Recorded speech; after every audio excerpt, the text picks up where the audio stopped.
Madame, Monsieur, bonjour et bienvenue sur notre chaîne YouTube Cameroun Magazine TV. L'actualité en continu sur le Cameroun et dans le monde. Vous êtes maintenant plusieurs milliers d'abonnés à travers le monde qui nous suivent au quotidien et partagent nos vidéos. Un grand merci pour votre confiance.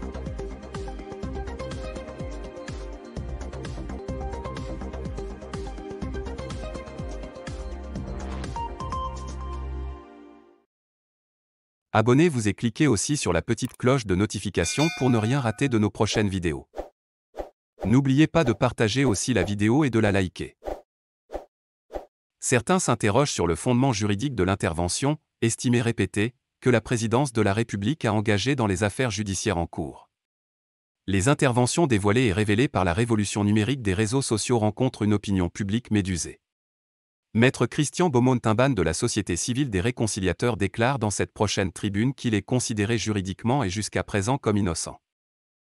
La condition ici étant que l'affaire ne soit pas encore jugée. Ce n'est pas parce qu'une bonne partie de l'opinion publique veut voir M. Atangana Kuna condamné ou en prison, que la règle prévue devrait être écartée, en ce qui le concerne. La justice est aveugle. La loi est dure, dit l'avocat.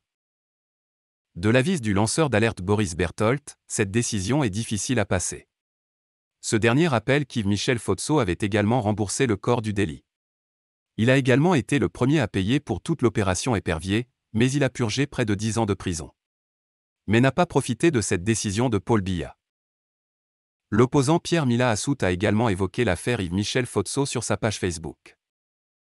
Libération de prisonniers Épervier coupables de détournement de fonds publics.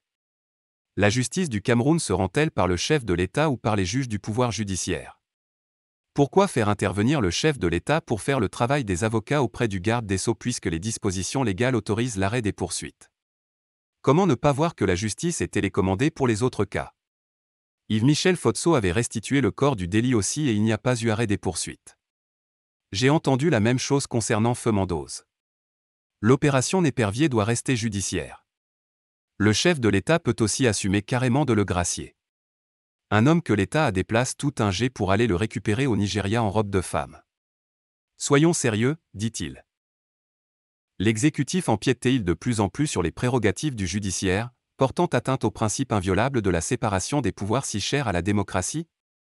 Une interrogation légitime quand on lit la lettre du 25 juillet du ministre d'État, secrétaire général de la présidence de la République, adressée au ministre d'État, ministre de la Justice et garde des Sceaux privés, au sujet du classement sans suite de l'affaire contre le nommé Basile Atangana Kuna.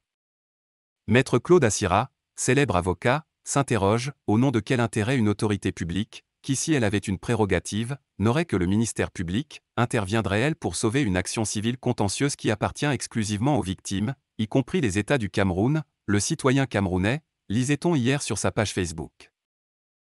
L'avocat se livre alors à un décryptage. Cette correspondance révèle en filigrane que le garde des Sceaux semble vraiment vouloir s'extraire de la mainmise de la présidence de la République et réaffirmer une certaine indépendance qu'il faudra, pour la briser, utiliser un forceps.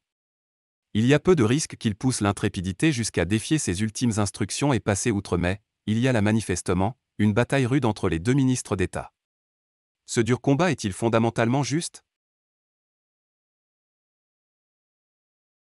N'oubliez pas de vous abonner et surtout de cliquer sur la cloche de notification.